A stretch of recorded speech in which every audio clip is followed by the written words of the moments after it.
मान लो 5 प्लेयर्स हैं, पांचों ने 100 रुपए दिए, टोटल 500 रुपए इकट्ठे हुए। इसमें सबसे पहले लगेगा 28% जीएसटी जो गवर्नमेंट लेगी। अब बचे 360 रुपए। अब इसमें फैंटेसी ऐप का जो ओनर होता है वो भी अपना कट लेता है, जनरली 15 से 25 या फिर 30% के बीच में होता है। चलिए 20% अगर आप कट मान लेते हैं तो इसमें से 20% अगर आप निकालेंगे तो बचेगा 288 रुपीज। अब कायदे में ये जो अमाउंट है वो पूरा का पूरा एज इट इज जो गेम खेलने वाला बंदा है, जो जीता है, उसको मिलना चाहिए। लेकिन जब उसको मिलेगा तो उसको 30% टीडीएस भी देना होगा, क्योंकि as per section 115BJ net winning पे 30% टैक्स देना होता है। तो 30% टीडीएस देने के बाद बचते हैं 201.6 रुपीज। अब जो प्लेयर शुरू में जीता था उसने 100 रुपए लगाए भी तो थे, तो अगर इस 100 रुपए को भी अगर आप हटा दें तो जीतने वाले का जो फायदा होता है वो 101.6 रुपीज होता है। तो इस 500 रुपए के एक गेम में प्लेयर को मिलते हैं 101.6 रुपीज, फैंटेसी ऐप को मिले 72 रुपीज और गवर्नमेंट को जीएसटी और टीडीएस अगर दोनों मिला लें, इसको इकट्ठा कर लें, तो उसको मिले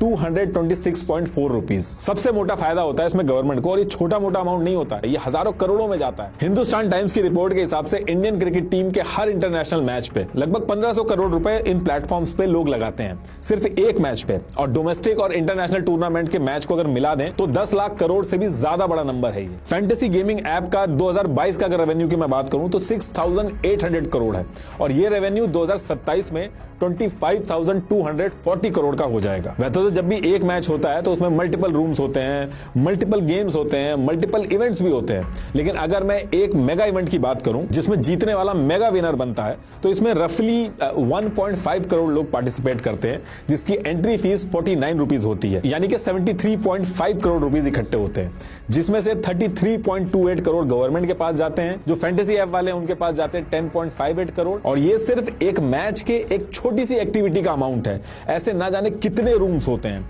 एक आईपीएल में कम से कम 74 मैचेस होते हैं, वर्ल्ड कप में 48 मैचेस होते हैं, और साल भर की बात करें तो इतनी सारी लीग्स होती हैं। और खाली आईपीएल और इंडिया की बात नहीं है, ईपीएल वगैरह, फिर हॉकी, फुटबॉल, हर जगह पे बहुत सारे मैचेस होते हैं, और कई हजार करोड़ गवर्नमेंट, स्टेट गवर्नमेंट और फैंटेसी ऐप वाले जो है इनके पास जाते हैं। ये फैंटेसी ऐप वाले क्या करते हैं, सेलिब्रिटीज और क्रिकेटर से भी एडवर्टीजमेंट कराते हैं, तो उनके पास भी पैसा जाता है। बीसीसीआई से भी अलग अलग तरीके के राइट्स लेते हैं, तो बीसीसीआई के पास भी हजारों करोड़ जाते हैं। तो कहने का मतलब यह है कि बीसीसीआई इससे पैसा कमा रही है, स्टेट गवर्नमेंट इससे पैसा कमा रही है, सेंट्रल गवर्नमेंट इससे पैसा कमा रही है, क्रिकेटर, सेलिब्रिटी सब इससे पैसा कमा रहे हैं। अगर सारे के सारे पैसा कमा रहे हैं तो ये पैसा आ कहां से रहा है? ये पैसा दे रहे हैं आप अपने मां बाप की मेहनत का या फिर अपनी खुद की मेहनत का, लेकिन अल्टीमेटली जेब आप ही की कटेगी। इसीलिए 24 घंटे आपको टीवी पे समझाया जाता है कि ये मैं कर लूंगा, आप बस सारे काम छोड़ के बैठ के टीम बना लो। एडटेक कंपनीज जैसे बायजूस वगैरह सारी की सारी लॉस में है, लेकिन ये फैंटेसी ऐप जो है ये यूनिकॉर्न बनती जा रही है। ये हजारों करोड़ कमा रही हैं आपको करोड़पति बनने के सपने दिखा के, और इक्का दुक्का अगर कोई जीत भी जाता है तो उसकी वजह से करोड़ों लोगों को लगने लगता है कि वो भी अब करोड़पति बन जाएंगे। मैथमेटिकली एक इंसान के इन सब ऐप्स पे जीतने की प्रोबेबिलिटी बहुत ही कम है। अगर मैं मेगा इवेंट की भी बात करूं तो 0.0000667% प्रोबेबिलिटी है आपके जीतने की, और इसमें भी कुछ एक्स्ट्रा होशियार है, क्योंकि टीम तो 49 रुपीज की बनती है, तो वो क्या करते हैं कि 3-4 टीमें खरीद लेते हैं अपने चांसेस बढ़ाने के लिए। लेकिन ऐसा करने वालों का तो इससे ज्यादा बड़ा नुकसान होता है। देखिए, अगर आप अपने दोस्त या स्कूल, कॉलेज या अपने गांव को इकट्ठा करके 1 लाख टीम भी बना लेंगे तो भी आपके जीतने के चांसेस मैथमेटिकली बिल्कुल ना के बराबर हैं। आप 7 करोड़ से ज्यादा लोगों को भी इकट्ठा कर लेंगे तब भी आप नहीं जीत पाओगे। मैं ऐसा कह क्यों रहा हूं वो भी आपको समझा देता हूं। इन फैंटेसी ऐप्स में 2 टीमों को मिला के आपको 11 लोगों की टीम बनानी होती है, यानी कि 22 में से 11 प्लेयर्स चुनने होते हैं। सारे कॉम्बिनेशन अगर आप कैलकुलेट करेंगे तो कॉम्बिनेशन होते हैं 7,05,432। और बात यहां भी नहीं खत्म होती है, इनमें से भी आपको कैप्टन और वाइस कैप्टन चुनने होते हैं। अब आपने 11 प्लेयर्स की टीम बनाई है तो सिर्फ उस टीम के अंदर कैप्टन और वाइस कैप्टन बनने के 110 कॉम्बिनेशन बनते हैं, और इस कैप्टन और वाइस कैप्टन के 110 कॉम्बिनेशन को अगर आप मल्टीप्लाई करेंगे 7,05,432 से, तो 7,75,97,520 कॉम्बिनेशन आएंगे। 7 करोड़ टीम बनानी पड़ेगी, और बात तब भी नहीं बढ़ेगी क्योंकि इसमें अभी भी 1-2 फैक्टर कम है कि कैप्टन और वाइस कैप्टन को अगर रिप्लेस करें तो। देखिए, अगर ये कैलकुलेशन नहीं भी समझ में आई है तो बस मोटा मोटी इतना समझ लीजिए, जो सबसे जरूरी है कि एक छोटे मोटे देश के प्राइम मिनिस्टर बनने के चांसेस आपके ज्यादा हैं इन एप्स पे करोड़पति बनने के कंपैरेटिवली। जिसकी ऐप है, जो ओनर है, ऐसा नहीं कि वो भी अगर चाहे तो वो जीत ही जाएगा। इनफैक्ट विराट और धोनी खुद आगे इसमें अगर टीम बनाने लगे तो उनकी भी कोई श्योरिटी नहीं है कि वो जीत ही जाएंगे, क्योंकि इसमें किसी को भी नहीं पता कि जिस दिन एक्चुअल मैच होगा उस दिन कौन सा खिलाड़ी कैसा खेलेगा। इसमें यह भी बात होती है कि बॉट्स बना के इसमें जीता जा सकता है, सॉफ्टवेयर में चेंज किए जा सकते हैं। तो देखिए, अगर बॉट्स बना भी लेगा तो अल्टीमेटली प्राइज मनी जीतने के बाद एक रियल पर्सन के बैंक अकाउंट में ही तो पैसे आएंगे, टैक्स लगेगा, इतना हल्ला होगा जो जीतेगा, तो एक छोटी सी इन्वेस्टिगेशन से पकड़ा जाएगा। तो देखिए, जो एप्स हैं ये फेयर तो रहती हैं, लेकिन इसके पीछे जो जीतने की प्रोबेबिलिटी है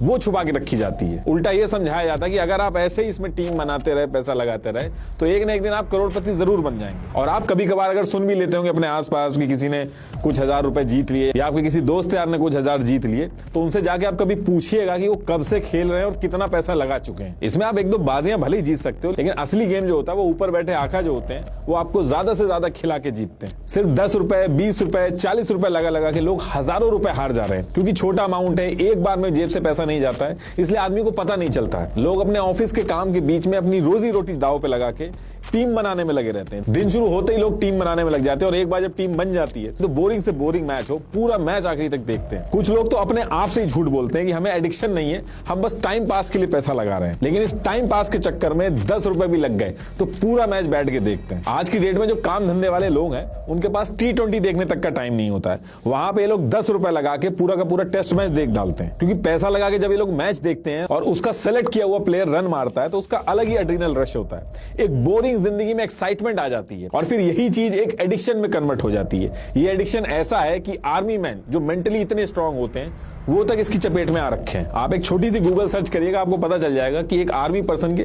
20-20 लाख रुपए तक जा चुके हैं। इसीलिए एडिक्शन जब एक हद से ज्यादा बढ़ता है तो ट्रीटमेंट की भी जरूरत पड़ती है। ये जो फैंटेसी एप्स हैं इनमें जीता हुआ जो आदमी होता है वो अपने आप को होशियार समझ के दोबारा पैसा लगाता है, और हारा हुआ जो आदमी है वो अपने पैसे को पूरा करने के लिए पैसा लगाता है, बार बार खेलता है। ये एक विशियस साइकिल है जो कभी खत्म नहीं होती।